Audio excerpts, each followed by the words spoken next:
Part 2. Learning to live and learning to die. The traditional Egyptian paideia, or education, consisted in energizing superior and integral wisdom for the good of the entire body-like state, permeated and sustained by the royal Ka, the vital principle, and for the soul, Ba, both governed by the sacred principle of Ma'at, truth, right, measure, justice. This paideia had been under the rulership of the priests or philosophers, as Isocrates maintained, because the priests had a leisure, shola, which allowed learning, shola, aimed at producing the contemplative man, aner theoretikos. If we accept the fact that the ancient Hellenes, not only the Pythagoreans, revered the Egyptian form of government and imitated their teachings regarding the soul and their spiritual exercises, there is no reason to doubt that philosophia, at least in a certain special sense, is indeed a product of Egypt. The term itself, Isocrates is among the first of those who started to use it, may simply be a rendering of an analogous Egyptian term, now unknown, but probably related to some compound of meri, love, and rek, knowledge. It is not necessary to be a cultural hero to understand that the term philosophy may cover and include different ways of thought which cannot be reduced to the monomythic Hellenic rationalism praised by those who thereby try to conceal their own intellectual crimes and excuse some modern superstitions.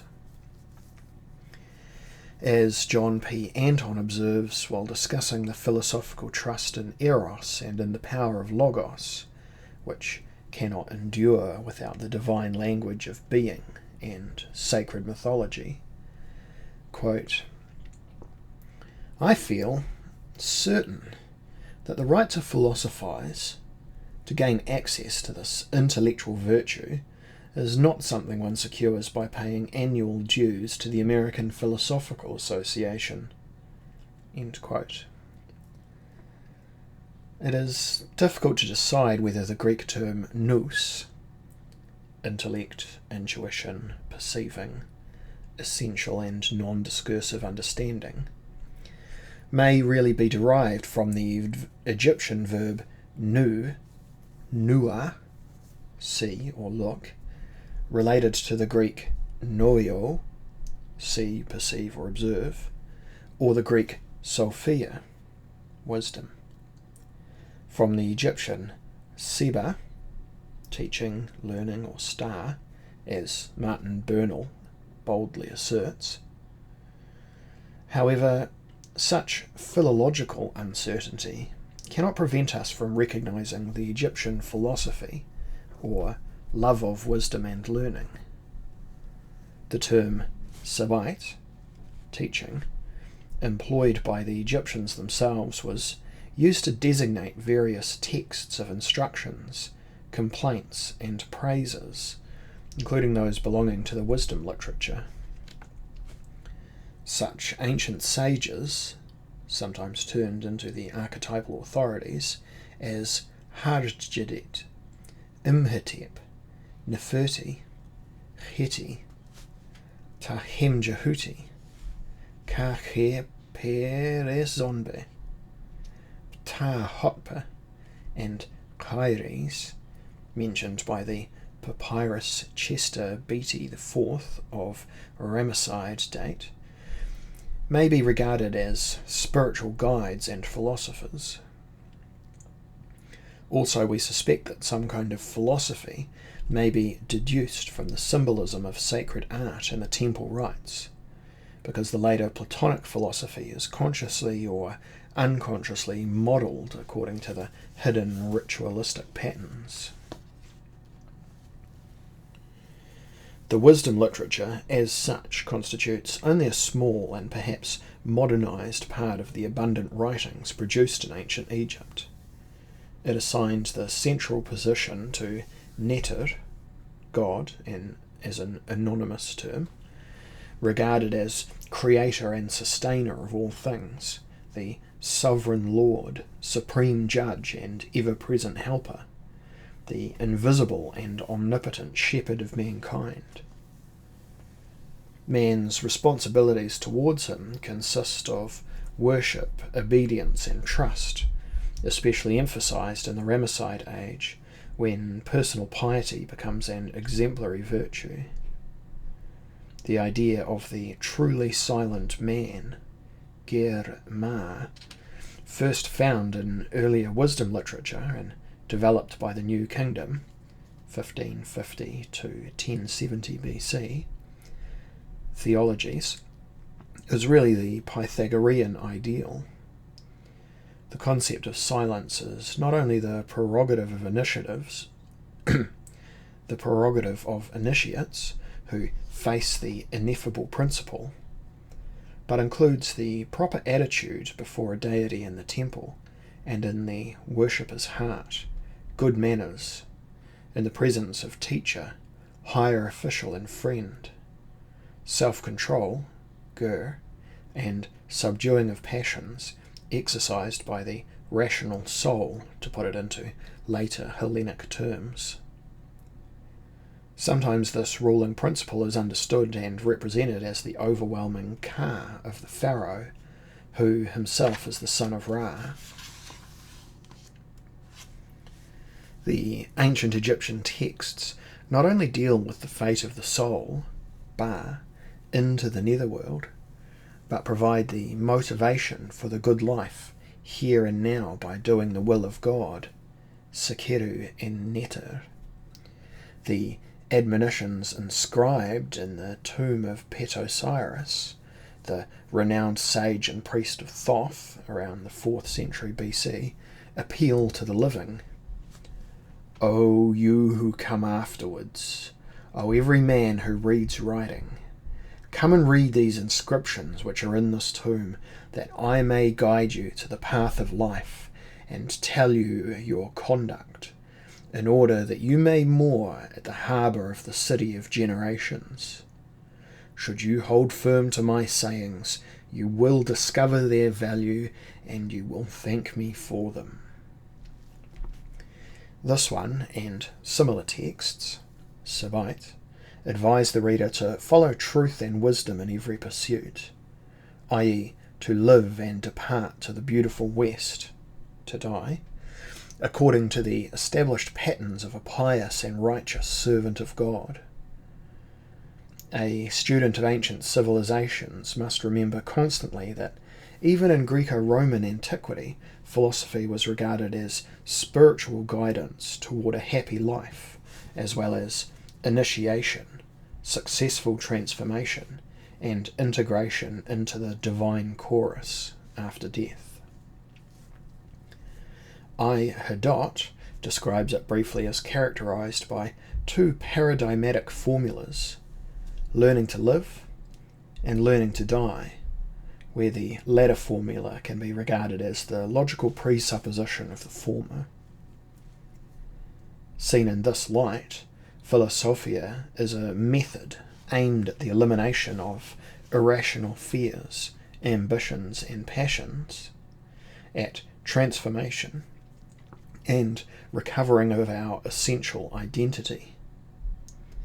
It requires the aspirant to act in a pious and holy fashion, oisibos kai hosios, realizing that all initiations and visions are conferred on intellect by the hidden powers within the immense temple of the gods, which is the universe itself.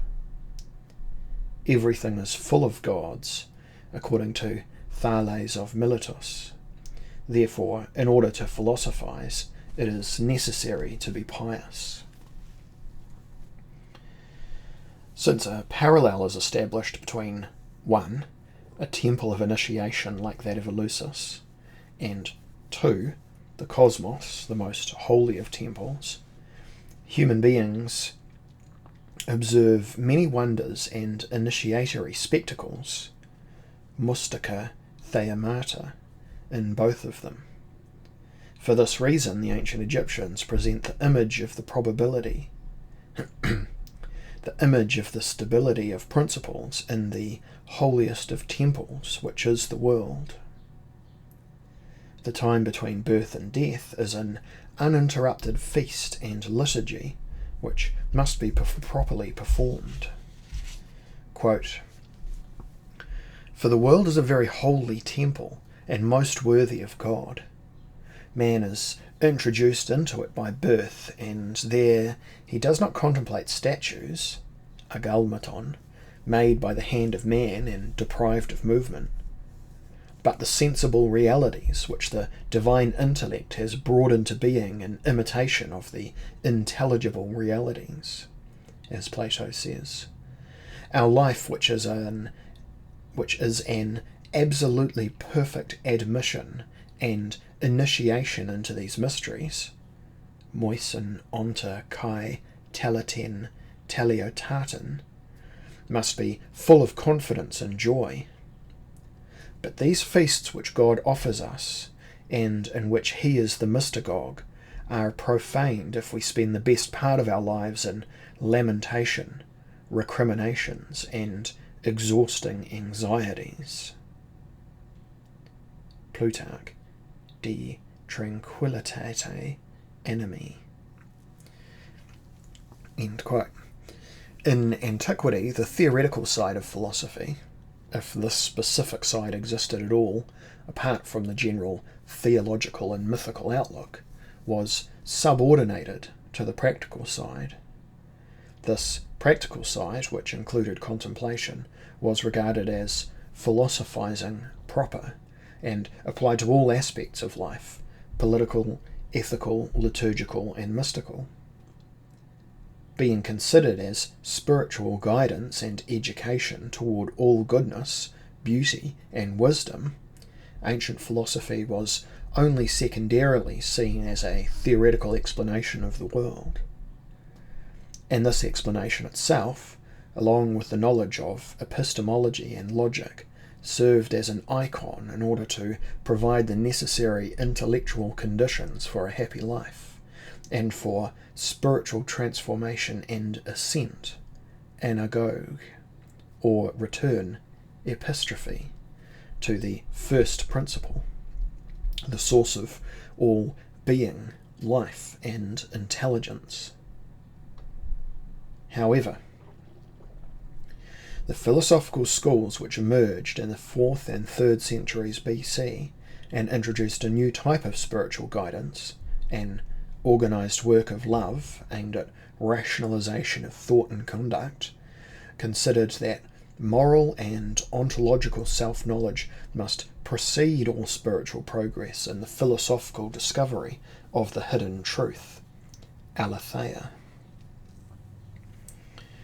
But every philosophical tradition expected to teach its adherents how to die. This aim was achieved through the critical analysis of phenomena, self-examination, and ascesis, largely derived from Egyptian and Pythagorean sources.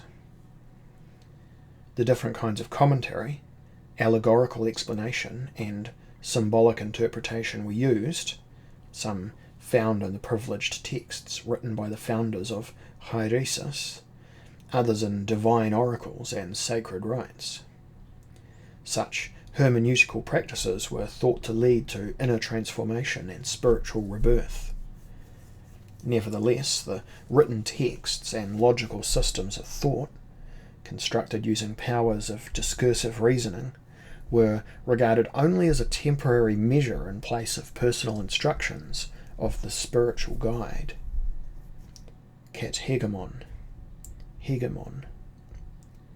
He shows the way, and therefore must be trusted and treated as a godlike father. Thus, according to this line of traditional thinking, the Stoic Epictetus presents an acute and revealing question. Quote, Do I go to my teacher prepared to obey him like an oracle? Or am I not also one of those who, in their folly, only go to school in order to learn the history of philosophy, to understand books which they did not understand before, and to explain them to others should the occasion arise? End quote from Discourses.